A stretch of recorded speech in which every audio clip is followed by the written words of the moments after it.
Yeah. Well, I guess we should just go ahead and dive right into it, Jordan. We got a couple things to talk about, and no time like the present. So first and foremost, we're gonna kick this off. Let me get our media up here so we can have a visual for all those folks out there following along on YouTube. So they can have a nice visual of what we are looking at and what we are dealing with. Again, this past Monday, the ACC dropped the full schedule for the 2025 season. So now, not only do we know who we're playing, we know when we're playing them, we know where the bye weeks are going to fit in, home and away games, all that good stuff. So we kind of get a first time real view of what the potential is for this 2025 Clemson roster based off the schedule that they have been given. Jordan, before we get into kind of going through this and talking about each game and kind of the bye weeks and where they line up, again, we're doing 2 bye weeks in college football again this season. That seems to have become the norm in college football now. Remember, that was a kind of a new thing last year, and it continues over to this season. But anything that really stood out or surprised you when you initially saw the release of this 2025 schedule for the Clemson Tigers? Yeah, I mean, a couple things. I mean, one of the things that we have been kind of, wary about was Yeah. that we've been wary about for the last couple of years, last few years has been, bye weeks, because Clemson just in recent years has not played well off of bye weeks. And so like, where were those going to fall? Right. Um, so as you can see, you get the bye week, you get your first bye week after Syracuse, heading into that North Carolina game on the road. That should be interesting. Dabo and Bill Belichick, and then your second bye week is coming off the SMU game at home, and it's another home game at against Duke. Um, so I think it's. I don't think the placement of the bye weeks is ideal. I would say. I mean, these are not particularly like advantageous. I would say. Like you're not getting a bye week before you play a really really tough opponent. But hey, maybe that honestly that might be a good thing because Right. Yeah. this With past how season Clemson you has, had the bye week before yeah, Louisville, and they came in absolutely. and took it to you in your home field. So I mean that might be honestly a good thing that you're playing a North Carolina team that I really don't know what to think about them. In year one of Bill Belichick, but um, Duke has played well. At least they played well in the first year of Manny Diaz. We'll see kind of how they retool in year two. Yeah. But two, I wouldn't say they're two of the toughest teams on your schedule. So it might honestly work out in your favor given the history of this team with bye weeks. But then again, that could also mean a potential for A um, letdown game. a Yeah. letdown game. So Absolutely. that And that's that was kind of one of the been things that stood out to me. that's kind of been the trend with Clemson football and bye weeks for several years now. Just coming out flat off of the bye week, looking unprepared, and getting kind of surprised by the team that they're playing, regardless of who it is coming out the bye week. You mentioned Louisville last year. I don't think anybody really seen coming. You lose for the first time ever to a Louisville team. Um, that they weren't a bad team by any means. I'm not downing Louisville or dismissing what they did last season. They were a pretty good ACC team, but it wasn't a game that I think anyone saw Clemson dropping, especially at Death Valley. Night game in the Valley, you would assume Clemson's going to be jacked up for this game. They're going to be absolutely playing with their hair on fire, ready to roll. Controlling your destiny when it comes to the conference still, and they just lay an egg and they get absolutely embarrassed on their home field. Night game in the Valley, and it wasn't good. So you do have to consider when looking at the 2025 schedule, where do those bye weeks land? They land before North Carolina and before Duke, and you know what does North Carolina look like? We don't really know. But we'll get into it as we go game by game on this football schedule. Obviously, Jordan, we kick off the 2025 season on August 30th in Death Valley against the LSU Tigers. I would hope this is going to be a night game, although who really knows? There are a couple marquee matchups on week one. So I hope Clemson draws the late game. I hope it's a night game in the Valley.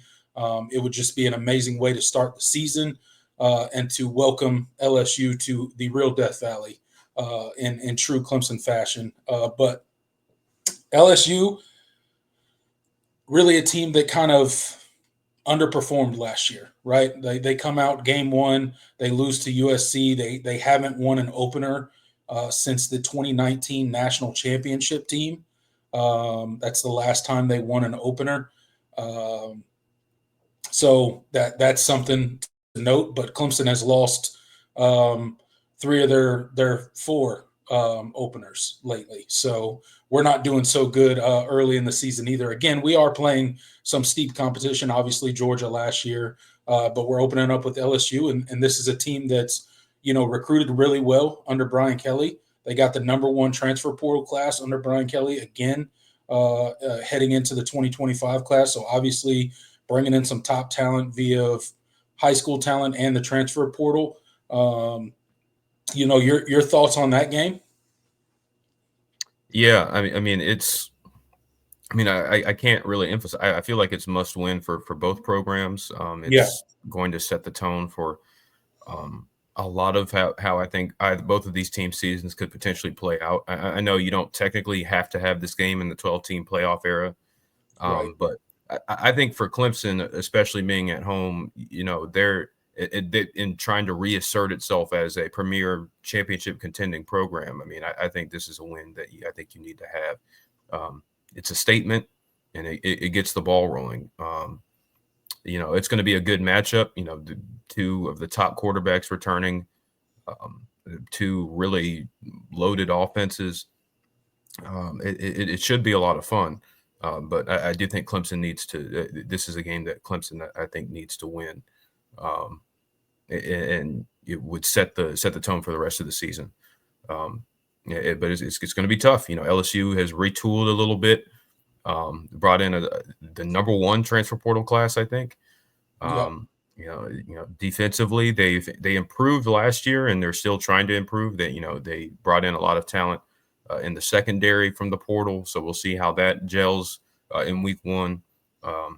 It's going to be a tough matchup, and I think also just for the narratives, Clemson, having going 0-3 against the SEC this past season, people that took that as an opportunity to jump on them and spin a narrative that Clemson just can't beat the SEC, which obviously when you go through the history of Clemson, especially under Dabo Swinney, playing the SEC has not been a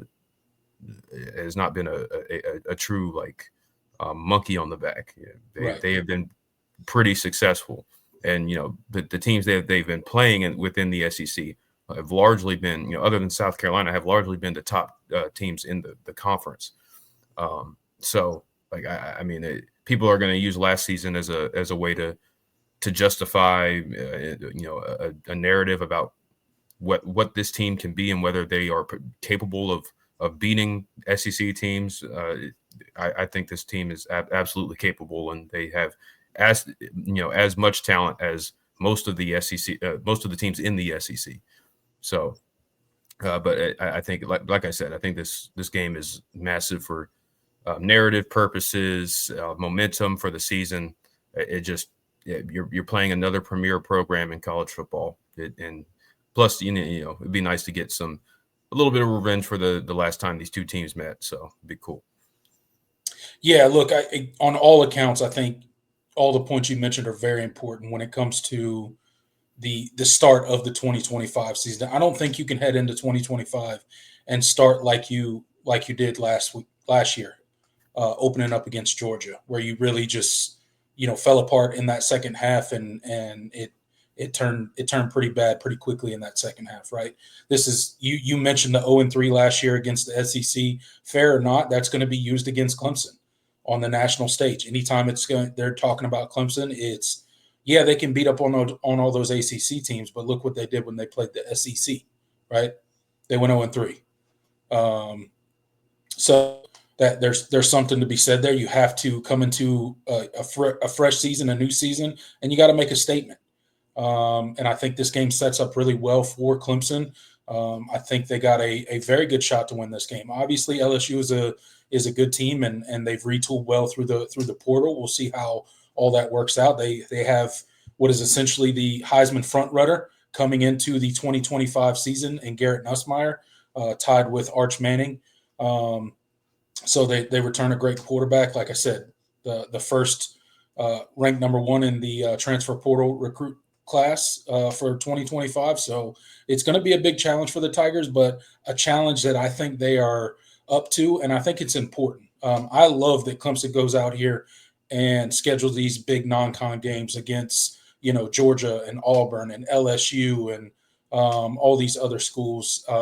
It really bolsters our schedule, and it really tests our team and make sure that they're ready for when that playoff run comes, as we hope it does in 2025 again. So gonna be a fun one, and then we roll right into the month of September and kick off on September 6th with Troy. Not very much to say there. That's kind of one of those tune-up games, if you will, early on in the season. It'll be nice to have one of those games following what one would assume would be a very tough physical game against LSU. You get Troy, and you should not have too many problems buttoning that game up in a hurry. Yeah, Troy went, I believe, 4-8 last season. They're under second-year coach Jared Parker.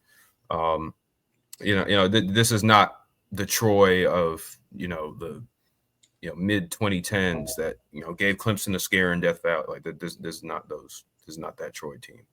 They are not very good. So should be a tune-up game before you go against a opponent who has been garnering a lot of buzz, pun intended, over the past couple of years, and has beaten out Clemson on the recruiting trail and also in the portal a couple of times, and Georgia Tech on the 13th.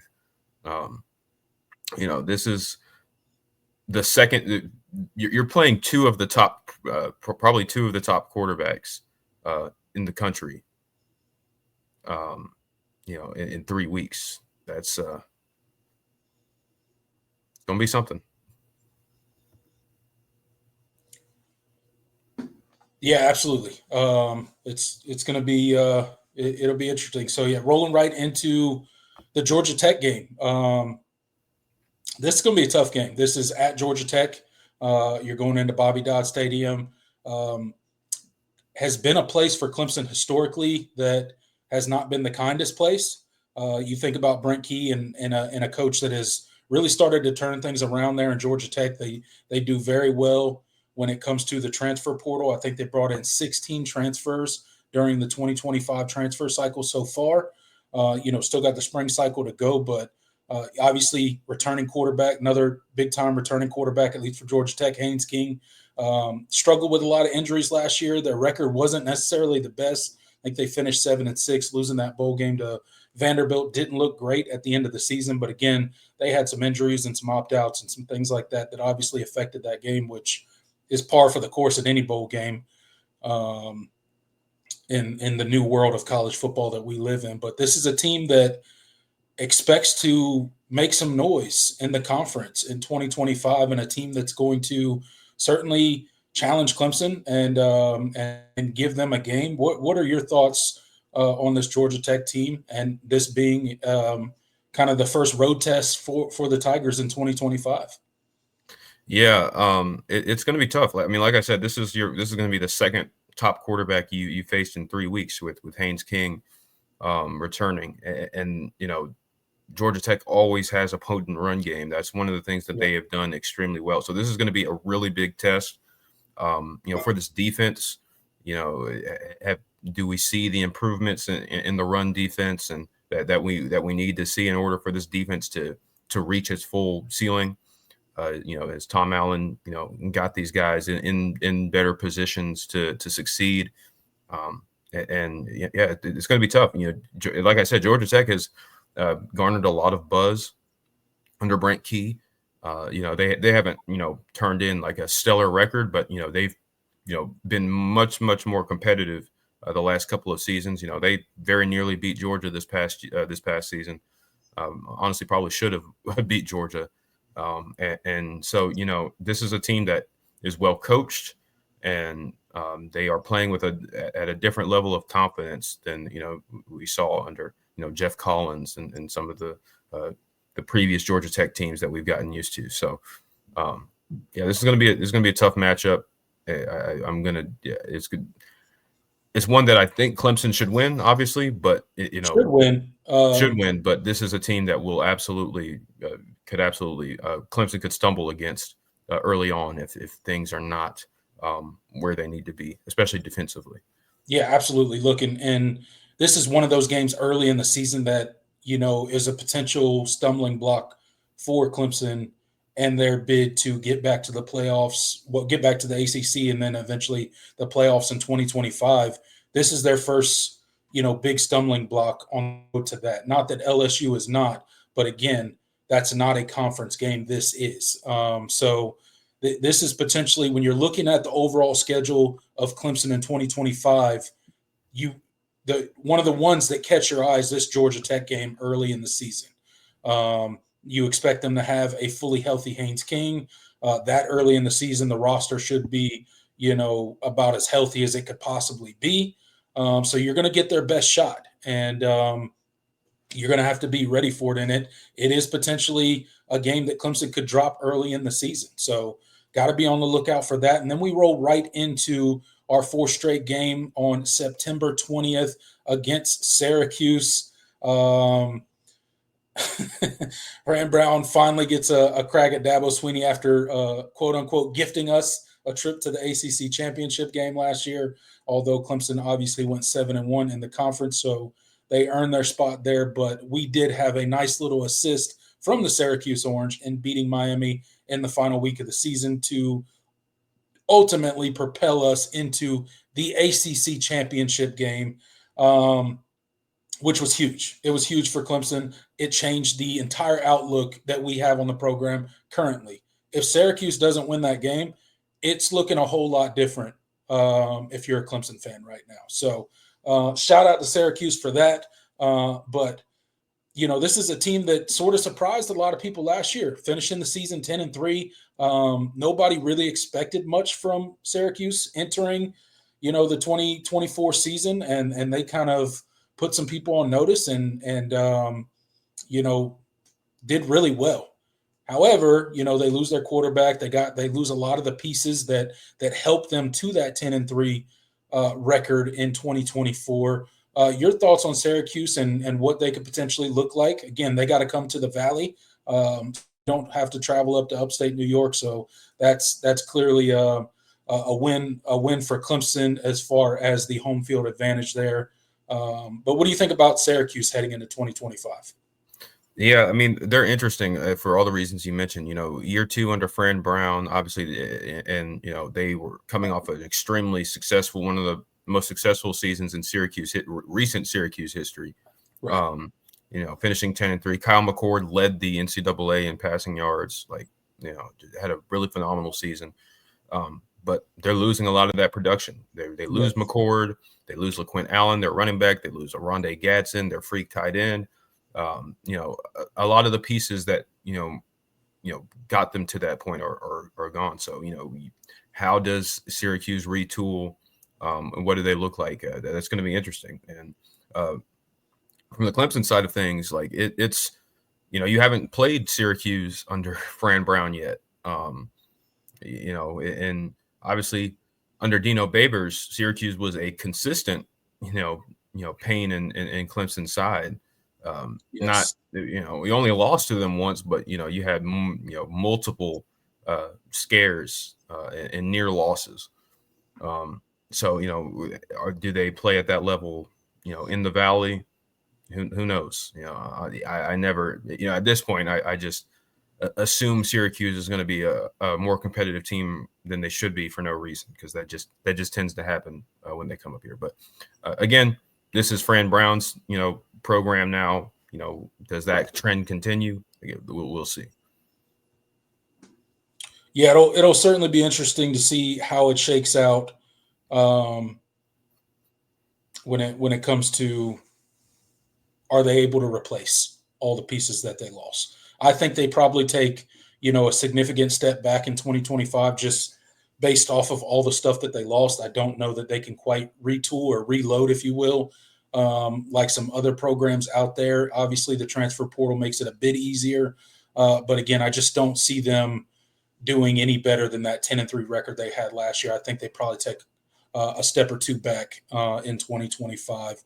All right, and that's the first 4 games of the Clemson slate when it comes to 2025. We're then going to roll right into a bye week, just like we mentioned at the top, Jordan. Clemson does not perform great coming out of bye weeks as of late. It started to become somewhat of a trend for Clemson fans to talk about during bye weeks is, hey, are we going to be able to, put a good product on the field heading out of this bye week? We did once last year. We had 2 bye weeks. We performed pretty well out of the first bye week, but the second bye week, obviously that loss to Louisville came. So North Carolina is a very interesting team heading into 2025, right?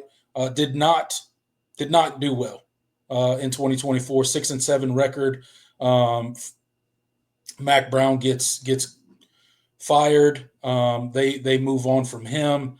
It was kind of a weird situation where at one point he quit and then didn't quit and then was fired. And obviously all that's history. Everybody's heard those stories. And then they make what is a interesting and I guess a splash hire in Bill Belichick. Obviously, everybody knows Bill Belichick for being the Patriots coach and winning all those Super Bowls with Tom Brady and all of that stuff, and really has, not very many college football connections, but, takes the job at North Carolina, brings his son along as the defensive coordinator. His contract weird. There's stuff going, talked about that. But again, a lot of changes coming to North Carolina. They rank 3rd in the ACC when it comes to the transfer portal cycle in 2025, bringing in 18 commits. So a lot of turnover there. They're going to be trying to piece together pretty much a brand new roster under Bill Belichick. How successful will he be in the college game? It is different than the professional game. You got the recruiting, you got all that kind of stuff. So we'll see long-term what it is, but still a very interesting matchup. And it is going to be weird to talk about Dabo Swinney going head-to-head against one of the best NFL coaches of all time in Bill Belichick in week 6 of the college football season. Yeah, it's going to be something, that's for sure. It'll be must-watch TV. I can't wait to see where that game is slotted, whether they that better not be a CW game, that's for sure. Who knows? I don't know what the slate is looking like for that week, but not much to say there. North Carolina, they are retooling basically completely. You have no idea what to expect out of this team. No clue. You don't know what they're going to look like. What their philosophy is going to be on offense. How they're going to look from a personnel standpoint. No one knows what to expect. Luckily, we'll have several game tapes to look at heading into this game. So certainly a game that Clemson should handle. But again, you never know. It is college football, but fully expect Clemson to get the job done there. And then we roll right up to Boston College for what will probably be the red bandana game. They like to put Clemson on their red bandana game schedule. Again, that's not official yet, but you got a program there that's trying to find themselves. They were, playing the quarterback carousel a little bit last year, finally settled on their guy. Castellanos transfers out. So they're rolling with their new guy. So thoughts on Boston College? Where are they at? They seem to be somewhat trending in the right direction, but again, in my opinion, another game that Clemson should be able to handle on the road. Yeah, year 2 under Bill O'Brien. It's their season was kind of up and down, and honestly, they didn't really have that tough of a schedule. But it's another team that is going to be pretty reliant on the portal this year. Not really sure what to kind of expect out of them. This is the ACC. This is kind of a trend, for the teams not named. Clemson, Miami, like SMU, like the top teams in the conference. You're not really sure what you're going to get out of them. Boston College, we'll see. But obviously, I think that's a game that Clemson should expect to win. But we'll see. Yeah, absolutely. We'll see. And then rematch of the ACC championship game immediately following that. SMU comes to Death Valley. This is going to be a big game, I think. If SMU takes care of business heading into this game, this has the potential to be a really huge matchup. Again, repeat of the ACC title game. SMU brings a lot of their pieces back. They lose several big pieces, but they bring back everybody that had eligibility. Rhett Lashley there is a coach that, I think is going to continue to build SMU into, one of the top teams in the ACC. But again, they come to the Valley. It's going to be a really fun matchup. So really looking forward to this one. Yeah. Like you said, I mean, they are a team that's coming off of an ACC championship appearance, the rematch, and a playoff appearance.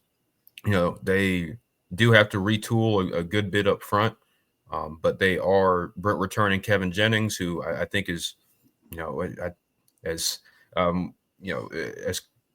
poorly as he played in the playoff game, we've seen him play at a high level before, and obviously he's very young and he's only going to get better. So he projects to be one of the top quarterbacks in the conference heading into 2025. That's going to be a tough matchup in the Valley, but like I said, you get them at home, but yeah, it's one you need to win, and one that could shape kind of the rest of the ACC standings.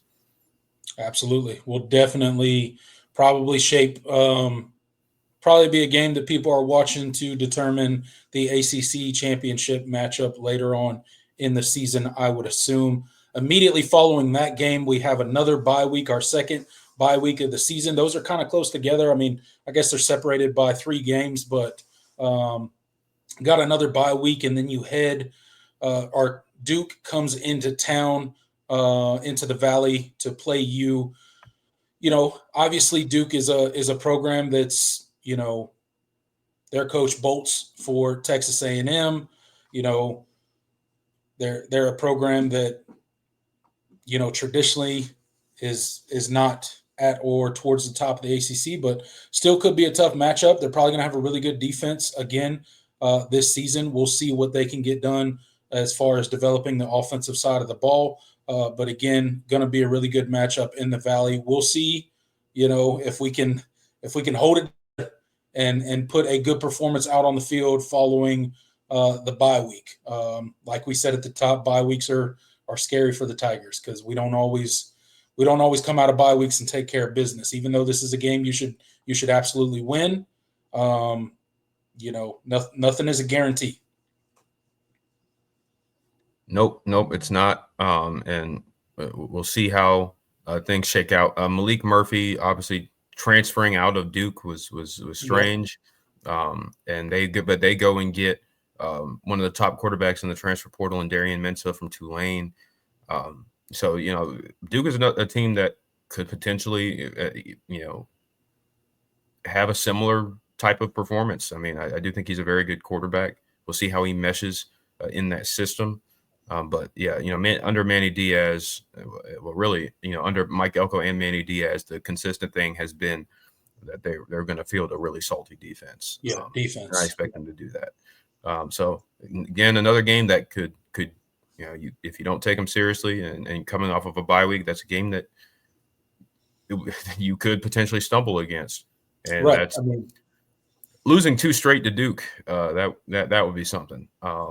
yeah, that would be terrible. But a team that could potentially give Clemson some problems. You talk about the lows coming out of bye weeks for the Tigers. You talk about the defense that Duke fields. I mean, say we come out there, we start slow, that defense starts giving the offense trouble. They're not moving the ball real well. You could potentially see a game become a whole lot tighter than it probably should be. Yep, absolutely. So I mean, it's going to be imperative that you come out of that bye week focused and ready to play, because that's a team that you could stumble against, based off of what we've seen under year one. We'll see how they look as we get closer to the season, and sort of their depth chart shakes out. And but yeah, they're a team that's going to be interesting. Could make some noise again, because anytime you land a big time transfer quarterback, that does always have the potential to pay pretty high dividends. Yeah, absolutely. All right, and then rolling right along in the thick of ACC play. Next up is Florida State on November 8th. They come to the Valley. We got some payback coming their way from the last game in Death Valley that did not go our way on the road to their 13-1 season there that they had. But again, this is a team coming off of probably their worst season in I don't even know how long. A Florida State fan could put it in the chat of how long it's been since they've had a season quite as bad as it was last year. The wheels just fell off from the beginning, and they never really got rolling. Obviously, they brought DJU in as a transfer quarterback from Oregon State. That did not work out, and they really didn't have any viable quarterback that was really doing much of anything outside of him. Even as bad as he was playing, I don't feel like that they had much of an option. Obviously, he hurts himself, goes out for the rest of the season, and they finished with a 2-10 record. And again, they're leaning heavy into the portal. I think bringing in 16 portal commits in the cycle. They're going to lean heavy on portal guys in 2025 yet again. A mixed bag for Florida State when it comes to the portal. Obviously, they had that great 13-1 season, losing the bowl game to Georgia when they got left out of the playoffs for the final iteration of the 4-team playoff. But again, this is a team that I don't really know. I don't really know what to expect out of Florida State in 2025. No one saw a 2-10 performance coming from them in 2024.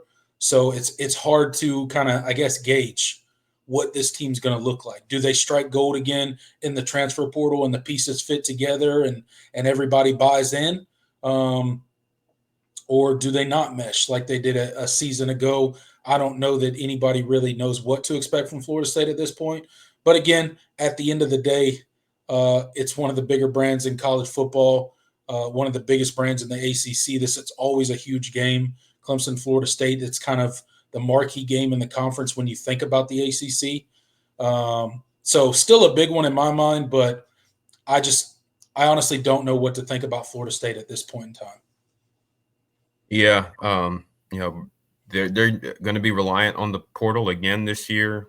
That's it's always going to be a gamble. Mike Norvell has in the past he's had some great success with the transfer portal, but obviously this season was a big swing and a miss, and honestly the worst way.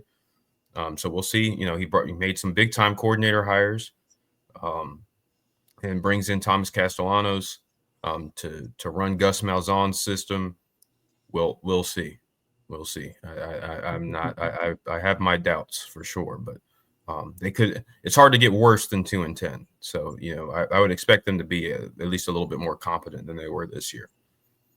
Yeah, you wouldn't expect a repeat of the 2-10 season that we saw last year, but again, I guess anything can happen, and they're live by the die by the portal, I guess, and that's kind of FSU's philosophy under Mike Norvell, it seems. Um, so we'll see how it works out for them in 2025. All right, so that wraps up a 3-game homestand for the Clemson Tigers. Then we head on the road to Louisville. Now, this is a tricky point in the schedule if you're looking at the schedule as a whole for Clemson and how it shapes up. One, you're probably coming off a pretty big game against FSU, right? At least a big emotional game, right? It's always big when Clemson FSU plays, and then you play on a Friday night at Louisville on a short week. So you're going to have like 4 days to prepare for this game. And you're playing on a Friday night. I don't like Friday night games. I don't know why Clemson's playing on a Friday night. It's absolutely stupid if you ask me. But that's what it is. This game, I don't like it. It worries me. And I don't want to say Clemson's going to lose 2 years in a row to Louisville. But when you look at the circumstances of how the schedule falls, this is a game that could become yet another stumbling block in the 2025 schedule for Clemson, just based off of playing FSU the week before, short week, only 4 days to prepare, and then you got to travel to Louisville in November. It's going to be cold, and it's just I don't like Friday night games, so this one worries me a bit. Yeah, it's definitely a game that I think a lot of people are going to point to as a potential stumbling block. Just for a lot of the obvious reasons. I mean, they beat you last year. It's at home, and Louisville, when their fans show up, it is a pretty rowdy environment, one of the better environments in the conference. So, when you couple all that together, it's going to be tough, and you're going to have to play at a really high level. I mean, they have some pieces to replace. Defensively, they're losing some studs, but Jeff Brom has shown in 2 years that they're going to be well coached for the most part. I don't know what that Stanford game was this past season, but no idea. Louisville, when they lost games this year, wasn't because it was because they were poorly coached. And honestly, when they were struggling on defense early on in the season, they got better and better, which is the mark of good coaching. And so that's you're going to play them late in the year. Potentially they have a lot of the kinks worked out. That could be a really, really competitive football game.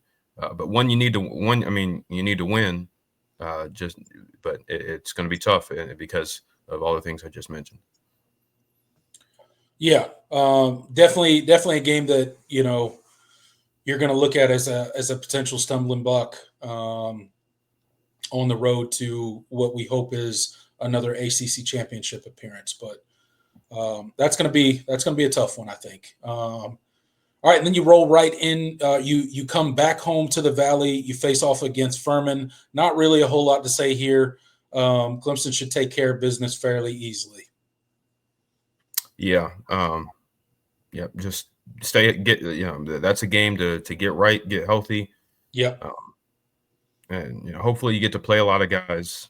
Because that's one thing that will be a talking point throughout the season. And for our preview of the season is, this is a team that we expect to, lose a lot of guys after this season. So, getting these opportunities to play a lot of guys in preparation for 2026 is a big deal. So hopefully, stay healthy and, get ready to play your rival, a team that you desperately need to get some get back against. Yeah, absolutely. All right, and with that said, rolling right into the final game of the season, November 29th. Clemson goes on the road to Columbia, South Carolina, to take on the South Carolina Gamecocks. This rivalry, at least the past 3 games, has turned into the road team wins. Now, hopefully for the Clemson Tigers, that stays true, at least for one more season. as we travel to Columbia in 2025. Um, you know, South Carolina is an interesting team. They obviously just gave Shane Beamer his contract extension. So that's, you know, obviously he's been trending the program in a good direction.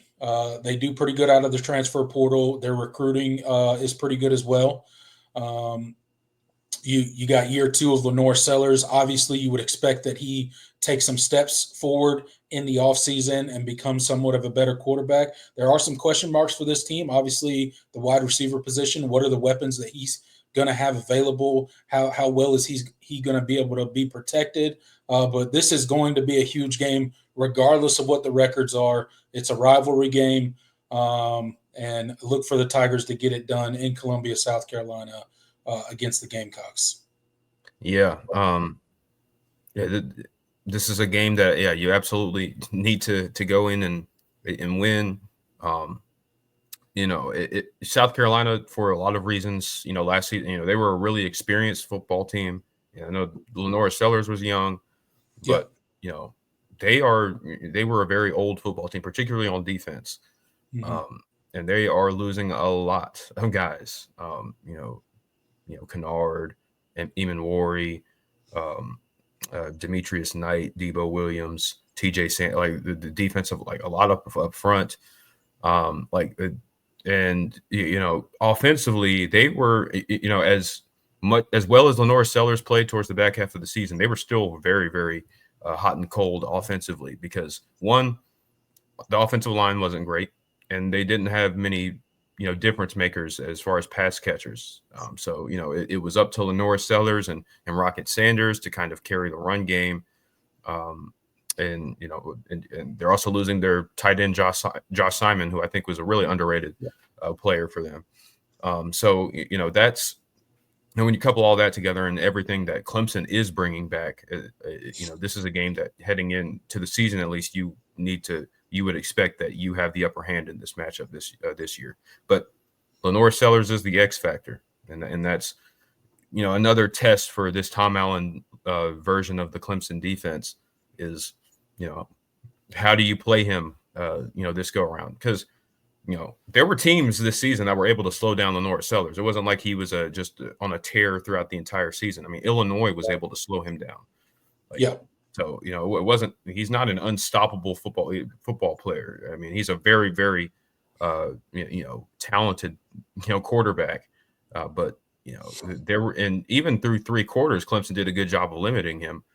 But, when it came down to crunch time, you weren't able to get a stop. And that was the difference. And if you punch it in the end zone a couple of times, maybe we're not talking about that. But at the end of the day, they still needed to get a stop, and 3rd and 16. And you give up the game-winning touchdown. So things like that, that can't happen this year. Ideally, you're up by more than 3 points or 4 points, whatever it was. But this is a must-win for all the reasons. Other than, I mean, of course, it's a rivalry, but for momentum, program momentum, your playoff hopes. The perception of both programs, that loss to them this past season was not ideal. It was, and we probably would have been talking about it more had Clemson not made the playoff. So getting a win, getting the upper hand back in the rivalry in terms of recent is a big deal. Yeah. Can't be overstated. That's a huge deal. But, overall, the Clemson schedule heading for the 2025 season is, not your easiest of schedules, right? You look at it, there's several landmines, if you will, as you step back and just kind of look at the schedule as a whole. I'll pick a couple games that kind of stand out to me, and then you can do the same, and we'll go ahead and wrap this segment up as far as discussing the Clemson schedule. There's really 4 games for me that kind of stand out the most when I'm looking at this schedule, both how it falls within the season and then importance of games as well. So obviously, first and foremost, the LSU game. You have to start the season off with a bang against LSU. You got to get a win over the SEC. You got to put that narrative to bed. And I think you have to you got to really assert some sort of dominance there. Not that you got to blow LSU out or anything like that, but you have to out physical LSU, I think, just to quell the narratives of where Clemson has been over the past 3 to 4 years, right? So I think that's a really important game. Obviously, the Georgia Tech game stands out because that's a tough road game early in the season. Georgia Tech is a program that's trending up. Brent Key's got them going in the right direction, and it's a potential loss for the Tigers early in the season if they don't come in with the right mindset and looking to take care of business. You will get beat in Bobby Dodd Stadium with a quickness because they absolutely will come into that game believing that they can beat Clemson. And then obviously the Louisville game, we kind of outlined it before, but coming off a short week after playing Florida State, I know Florida State was 2-10 last year. I don't expect Florida State to be 2-10 again in 2025, although I'm not saying they're going to play for and win the ACC championship game either, but I do think they'll be much improved. So coming off of that week, 4 days to prepare, you got to go on the road to Louisville. It's going to be a night game on a Friday night. That game worries me. Clemson's going to have to be up for that game. It's going to be a tough game regardless, I think, for the Tigers. And then to finish it out, the South Carolina game, you just mentioned all the reasons that it's super important, but you got to get back.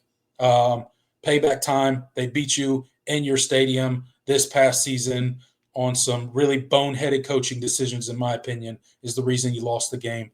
So we got to rectify that in 2025. And then move on to that ACC championship game. So those are kind of the top 4 games that stand out on this schedule the most to me. What are your thoughts, Jordan? Yeah, I mean, I think you kind of summarized it. I mean, those are kind of the games that I think we're going to have circled at SMU as well.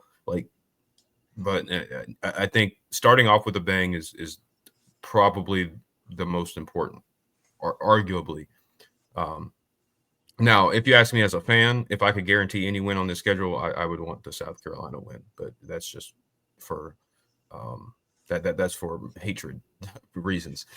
But as far as starting the season off right, I think winning that home game against LSU is massive. I think you need to win that football game.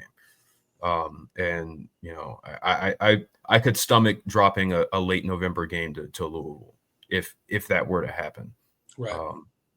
But I think you need to win. I think you need to go 4-0 in the non-conference. I really do. I think you need to quell that narrative because to a certain degree, conference losses just aren't viewed the same nationally as those big time non-conference games. Like those are the data points people were using against Clemson the most. You were 0-3 against the SEC. They didn't really talk about the Louisville loss all that much.